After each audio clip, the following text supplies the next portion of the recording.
এই বাংলাদেশে এই হাসিনাকে ইন্ডিয়াতে নিয়ে এসে আমরা কাজ করে তারা করব। প্রত্যেকটা শ্রমিকের বেতন সর্বমূল্য 25,000 টাকা করতে হবে।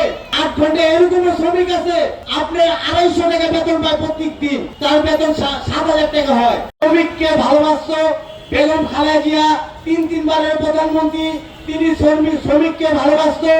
আমি একটা কথাই বলতে চাইছি, এই যে শ্রমিক যেন এত কষ্ট করে 8 ঘন্টা এরকম শ্রমিক আছে আপনার 250 টাকা বেতন পায় প্রত্যেক দিন, তার বেতন 7,000 টাকা হয়। তার বেতন প্রত্যেকটা শ্রমিকের বেতন সর্বমূল্য 25,000 টাকা করতে হবে। আর জনাব তারেক রহমান সাহেব যেহেতু শ্রমিকের জন্য কথা বলে বেশি, তিনি জনগণের ভোটে নির্বাচিত হয়েছে। আমি চাই তারেক রহমান সাহেব সংসদে যেন শ্রমিকের বিষয়, এই যে বেতন বাড়ানোর জন্য শ্রমিকের বিষয় জানি তারেক রহমান সাহেব এটা যেন সংসদে পাশ করে 25,000 টাকা বেতন হতে হবে শ্রমিকের বেতন 25,000 টাকা হতে হবে। আর আমার আরেকটা কথা, আপনার যে প্রবাসী রেমিটেন্স যোদ্ধারা আছে, যারা জুলাই আন্দোলনে এই রেমিটেন্স যোদ্ধারা তুমুল ভূমিকা পালন করছে, আজকে এই রেমিটেন্স যোদ্ধারা বহুত বিপদ আছে, দালালের ভেন্দে আছে।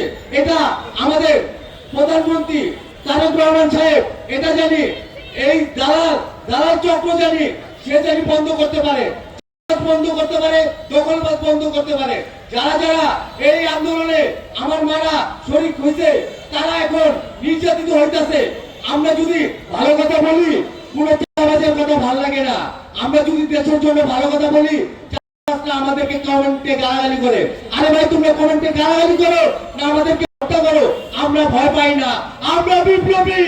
আমরা যে বন্ধ এই বাংলাদেশের শ্রমজীবী মানুষের কণ্ঠস্বর কথা বলবো, যে বন্ধ শ্রমজীবী মানুষের আমরা আদায় না করতে পারবো, এই পর্যন্ত আমাদের কণ্ঠস্বর থামবে না। আমরা যে পর্যন্ত বেঁচে আছি, আর আমাদের জুলাই আন্দোলনের যারা আহত হয়েছে, যারা নিহত হয়েছে, তাদের বিচার যদি এই বাংলাদেশে কেউ যদি না করতে পারো, এই শ্রমজীবী মানুষকে নিয়ে আমরা রাজপথে নামবো।